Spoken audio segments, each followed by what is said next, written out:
Dünyanın bir tərəfində yeni virus yayılır, kosmosda isə insanoğlu kəpənək yetişdirir. Maraqlı xəbərlərimiz var. Həmişə olduğu kimi Saf televiziyasında tibb xəbərlərinin vaxtıdır. Studiyada Günel İbadovadır.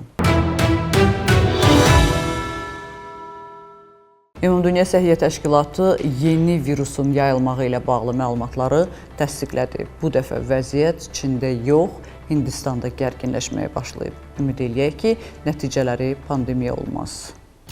Yeni virusa yoluxma halları təsdiqləndi. Ümumdünya Səhiyyə Təşkilatı Hindistanın şərqində yerləşən ştatlardan birində nadir və son dərəcə təhlükəli nipah virusuna 2 yoluxma halının qeydə alındığını açıqlayıb. Yüksək ölüm faizi ilə seçilən bu virus ilk dəfə Malayziyada aşkar edilib və qızılca ilə eyni virus ailəsinə aiddir. Yoluxma əsasən yarasalar və donuzlar vasitəsilə, eləcə də çiy xurma şirəsi kimi çirklənmiş qida məhsullarının qəbulu zamanı baş verir. Nipah virusu insandan insana da ötürülə bilər, lakin bu yalnız çox yaxın təmas zamanı mümkündür. Xəstəliyin əlamətləri adətən 4-14 gün ərzində ortaya çıxır və hərarət, baş ağrısı, əzələ ağrıları, qusma və boğaz ağrısı ilə başlayır. Halların böyük hissəsində xəstəlik sürətlə ağırlaşaraq beyin iltihabına və komaya səbəb ola bilər. Virusun spesifik müalicəsi və ya peyvəndi yoxdur. Müalicə əsasən dəstəkləyici tibbi yardımdan ibarətdir. Mütəxəssislər yoluxmanın qarşısının alınmasını əsas tədbir kimi qiymətləndirir. Nipah virusu əsasən Bangladeş, Hindistan və Cənub-Şərqi Asiya ölkələrində rast gəlinir və dünyada olduqca nadir hesab olunur.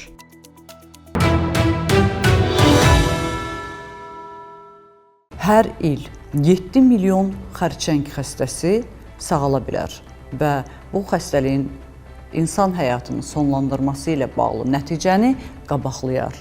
Bu necə ola bilər? Baxıb biləcəksiniz.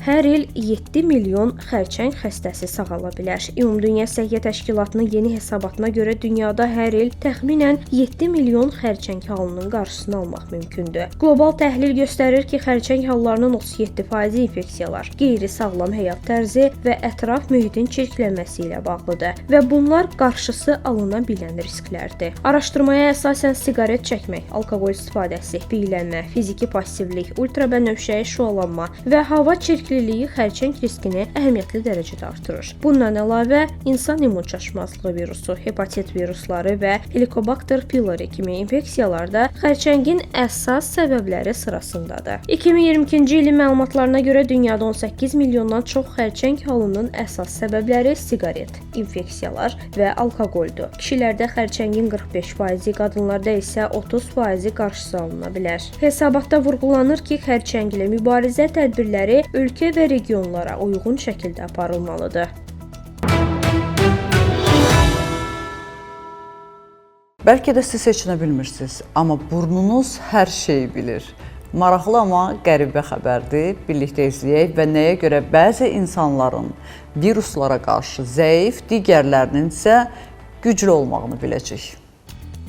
Burnunuz hər şeyi bilir. Alimlər eyni soyuq dəymə virusunun bəzi insanlarda ağır, digərlərində isə çox yüngül keçməsinin səbəbini araşdırıb və diqqət mərkəzinə burun selikli qişanın reaksiyası düşüb. Yale Universitetinin alimləri, o cümlədən tədqiqatın rəhbəri Dr. Ellen Foxman müəyyən edib ki, rinovirusa qarşı ilkin müdafiə mexanizminin sürəti xəstəliyin gedişatını müəyyən edir. Araşdırmaya görə interferon reaksiyası tez işə düşdükdə virusun yayılması məhdudlaşır və infeksiya yalnız az sayda hüceyrələrini yoluxdurur. Bu halda insanda ya heç bir simptom olmur, ya da yüngül burun axıntısı ilə kifayətlənir. Lakin bu müdafiə reaksiyası zəiflədikdə və ya gecikdikdə virus daha çox hüceyrəyə yayılır. Güclü iltihab və bol selik ifrazı yaranır ki, bu da ağır soyuq dəymə və asma tutmalarına səbəb olur. Alimlər bu nəticəyə laboratoriyada insan burun hüceyrələrini yetişdirərək və onları rinovirusa yoluxduraraq gəlib.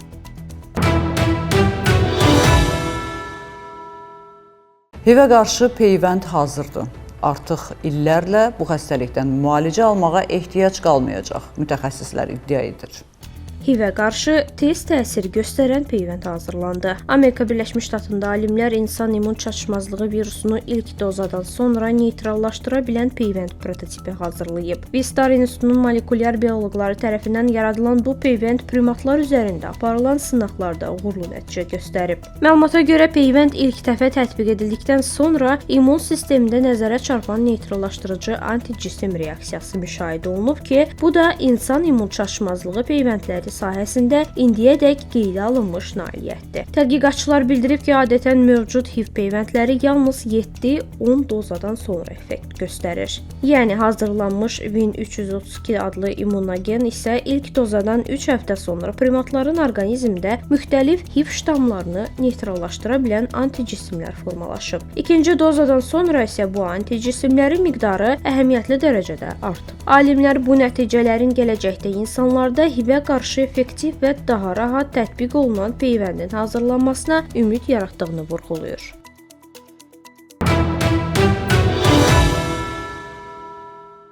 İnsanoğlu nələrə qadir olduğunu göstərməyə davam edir. Bu dəfə isə kosmosda kəpənək yetişdiriblər.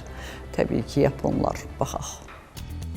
Kosmosda kəpənək yetişdirilib. Çinli alimlər kosmosda canlı orqanizmlərin inkişafının mümkünlüyünü sübut edən maraqlı eksperiment həyata keçirib. Chunsin Universitetinin tədqiqatçıları yer orbitində yerləşən kosmik modulda uğurla kəpənək yetişdirib. Bu barədə People Daily Online nəşri məlumat yayıb. Məlumata görə kəpənəyin pupası raket ilə orbitə göndərilən xüsusi eksperimental kapsula yerləşdirilib. Təxminən 8,3 kiloqram çəkisi olan modul qapalı mini ekosistem prinsipi ilə işləyir və içərisində lazımi təzyiq, temperatur və rütubət qorunub saxlanılıb. Eksperiment nəticəsində kəpənək kosmos şəraitində pupadan çıxaraq normal şəkildə inkişaf edib. Modulun daxilində çəkilən görüntülərdə kəpənəyin yarpaqlar üzərində dincəldiyi və mikrogravitasiya şəraitində qanad çırpdığı müşahidə olunub. Alimlər bildirib ki, bu nailiyyət təkcə bir həşəratın kosmosda mövcudluğu deyil, gələcəkdə uzun müddətli kosmik missiyalar üçün mürəkkəb həyat təminatı sistemlərinin yaradılması baxımından mühüm addımdır.